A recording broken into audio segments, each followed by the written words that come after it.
All right. So what I'm going to be demonstrating is a frame animation.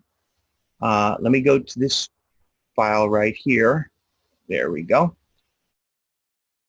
This is our timeline.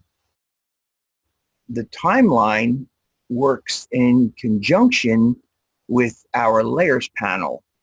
And our layers panel are presently are made up of a series of layers. In this, we have a layer that includes, why is it not showing? It's probably because, here we go. There, that's why, because I had it on a frame where it was off frame. We have the soccer ball, and we have this shadowing. The shadowing is to give the illusion of a little bit more three-dimensional depth. See how that looks a little bit too bright. So I added the shadowing to it to give it some sense of three-dimensional quality. We also have this little shadow here that we're going to work into our little animation. And this is just a ball. That's the original ball that I used to get my ball that I'm going to be using. It's not part of this.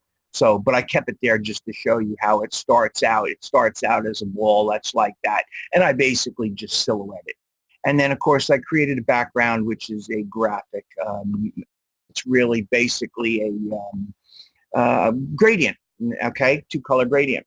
Now, all the elements essentially that we're going to be using here, the gradient, the shadowing, and the ball, they all are part of the process of making this animation. And an animation is made in a series of 10 frames here. And basically, it just starts off with the animation of the ball coming in. As you see, what happens is it comes in, I bring the little shadow in. I probably, bring it in a little early, but it's an illusion. And there it is. And then the little ball hits the ground. The little ball compresses somewhat, and then that's the bounce. And then it comes back up, and then it comes and bounces off screen. And that's the animation. It's a frame-by-frame animation. It's very simple, but the whole point of this is to just give you an idea how you coordinate the use of your timeline and your layers. That's really what this whole thing is all about. So let me just turn this on and play it a couple of times real quickly so that you can see what it does.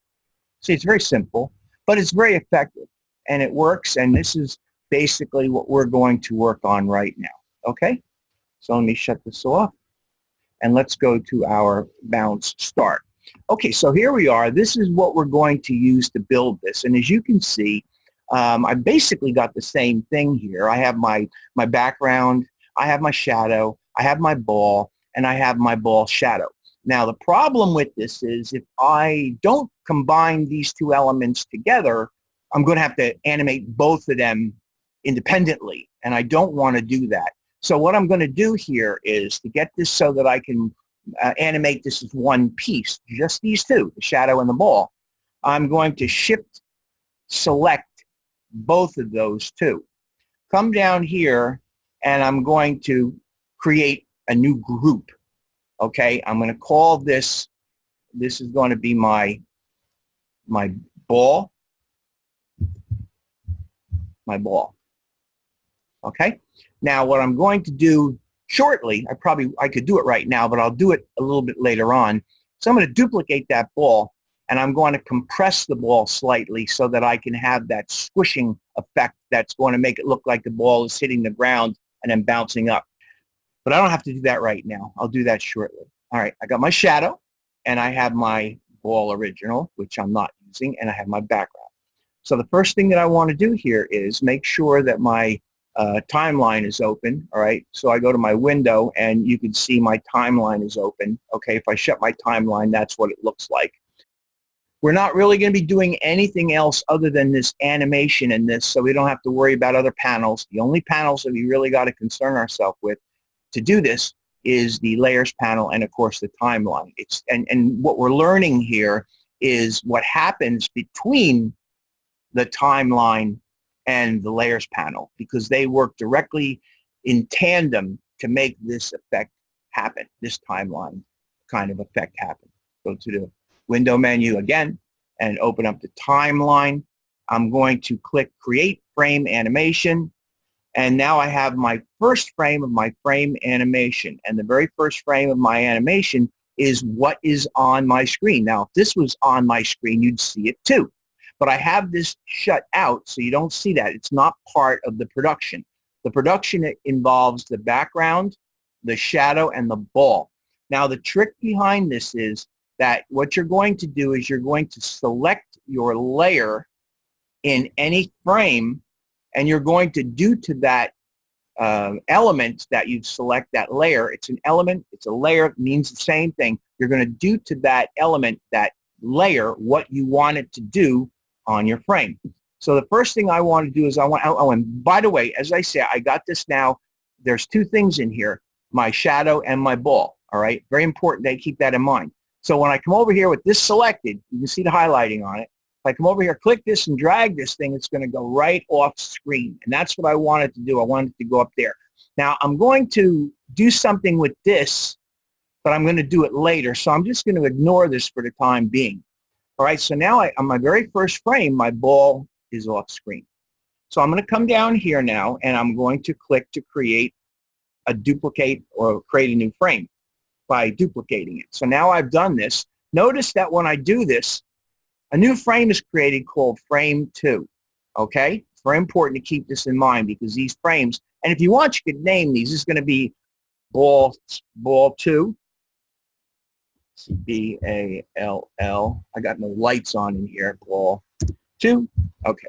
So ball 2, you can do this or not. It's up to you. And what you're going to then do is make sure that you've got the element that you want to animate selected. So when ball 2 is being named, that's the selected frame. Nothing's going to happen if you don't come down and select the ball, because that's what you're going to animate. Come up here to where the ball is, and you're going to bring that thing in and bring it on screen. Bring it in just a little bit like that. Now when you look down here, okay, watch when I click back, it's gone. It's now coming onto screen, okay? That's how easy this whole thing is. We could actually stop right here, and you know how this thing works. Right there is how it works. So now what I'm going to do is I'm going to come in here, and I'm going to click to create a new frame, duplicate selected frame. I got frame 3. This is going to be, I'll call it again, if I can get it, there we go, ball 3. I'm only doing this so that I kind of know what's going on up here. I often when I do this, I don't do this, but I'm trying to show you that, you know, in theory, it's a good idea to name things so that you know where things are and what they're doing. All right. You're going to come in here now, and you're just going to make sure that your ball is selected. Always make sure that the element or elements, and again, just like anything, you can have more than one thing animating at one time. I'm doing this one element at a time. We could do this with multiple elements. It would be harder, more complicated. I'm doing this one element at a time so that you get a better idea of how this works. It's really very simple. With the ball selected, I'm just going to come over here, and again, since the ball's in that folder, both elements are going to work together. They're going to come down. I'm going to move it a little closer to the ground, about like that, okay? And then I'm going to come over here, duplicate it, and this is going to be ball 4. Okay, so now we got ball 4. Select ball 4. Let's bring it almost to the ground. Let's bring it actually to there. All right, this one is going to be a little different than the other one because every time I do this, it's a little bit differently. Or I do it a little bit differently. Then I'm going to duplicate the frame, and on this frame, we're going to call it frame 5. Or let's put first contact. There, first contact. So that means that it's where it's going to actually hit the ground. Select the ball. Come over here and then move it down to the position where it's actually touching the ground. And now let's play this so that you can see what's going on with this. See?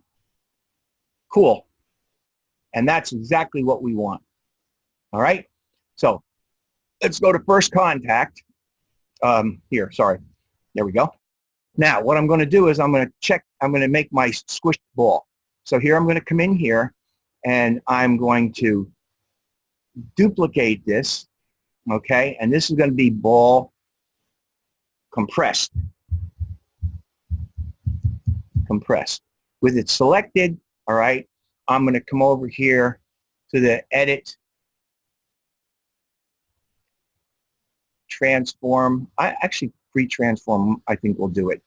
And I'm going to hold the shift key down, holding the shift key down to compress this thing. See, all I'm doing is I'm compressing it slightly. You don't want to do it too much. You can do it as much as you want, to be honest with you, because, you know, this is an animation, and animation has a tendency of working a little bit better if you do things a little bit more, you know, expressive, I guess, is the way I'm going with it. All right, so that's that. We come back and get our selection tool. But now let's see what's going on here. Okay, so now we've got a problem. We've got a situation where now ball compressed is showing on all of our frames. But this is not really a problem, because all we're going to do is go back to our first frame, and we're going to hide the ball compressed layer on that frame. And now you'll notice it's gone all the way over to 4, and let's go to 5. Let's go all the way over to 5, which is the one that we want. And let's hide ball on 5, and let's bring ball compressed out on 5. So now what we should see is, watch this, boom, boom, boom. See it compress? Isn't that cool? Excuse me. Okay, so now what we're going to do is we're going to move on. And again, as I say, every time I do this a little bit different. It doesn't matter, you know, whether I have it the same as I have the other way. The idea is that this is exactly how this should work. It's working perfectly. So now I'm going to come in here. I'm going to create, I'm going to duplicate the selected frame one more time. This time I'm going to come back down here. Oh, and by the way, I haven't been worrying too much about this. I'm going to let these go. You get the idea with this. For time, I'm going to just ignore this. For this particular frame, this is the compressed one. This is where the ball now goes normal as it begins to go up. So I'm going to change this from ball compressed to ball normal. Okay, so now we have this thing. We got this, and then it's going to go up. All right. So let's go like this, create a new frame, and now we start the process of bringing this guy back out. So let's bounce her out, bring it up anywhere you want. It's up to you really how you do this, where you do this. And then we're going to come in here, and we're going to create another frame. And on that frame, we're going to move this guy. Make sure that you've got your ball selected, and this probably should be up here. There we go. Keep the balls together. And the ball then can be moved up further. I'm going to do this in 3 moves because I think it looks cooler. And then we're going to create another frame. And this is the one which we're going to take the ball off the screen. And then the ball goes off. Whoops. Up here. There we go. All right. So there we have it. Let's see what this looks like. Let's go here and let's click. There. You see the little bounce? That's what that does. There's your animation. That's how you do this. Now, as far as the shadowing goes, what you want to do here is you want to go to the first one, and you want to find your shadow. Go to the shadow right here. I'm going to hide the shadow. So now the shadow's hidden on every one. And what we're going to do is we're going to bring the shadow back where we want it. So we don't want the shadow here. We want the shadow here. So I'm going to bring the shadow back. But on this one, what we're going to do is we're going to take the opacity way down on this thing. Bring this shadow opacity down. Whoops, I got the wrong layer selected. Sorry. Got to be careful of that too, because make sure you have all the right layers selected when you do these things. So you just bring the opacity down on it like that, okay? And then you're going to move to the next one, and you'll see that the shadow's not showing there. So you're going to bring that shadow back there on this one, okay? And you'll probably want to bring the opacity down just a little tiny bit on that one as well, because it isn't really hit the ground. You want this to be realistic, so bring it down a little bit, make it a little bit darker, okay? There's where it hits, okay? And here what you're going to do is make sure that you've got your shadow showing again, and you can leave the shadow full like that. And you can do the same thing with this. Leave the shadow full like that. And then here, when the shadow is going away, what you're going to do is turn the shadow back on and come up here and bring it down to like where about you had it before. Now the shadow should move a little bit more underneath that, but I'm not going to go to all this trouble. I just want to get you through this so that you see what we're doing here, get the idea. Oops, I hit the wrong one. Shadow, there we go, it's on. Okay, and this one here is the next to last one. Did I have, no. Yeah, actually I should have the shadow on that and make it very light. Let's see what this thing looks like. Bring it all the way down, very light like that.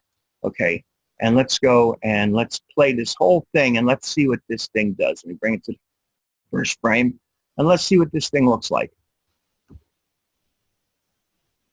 There you go. All right, that's how you do it. Give it a try and I hope it works out for you. It certainly is difficult to do.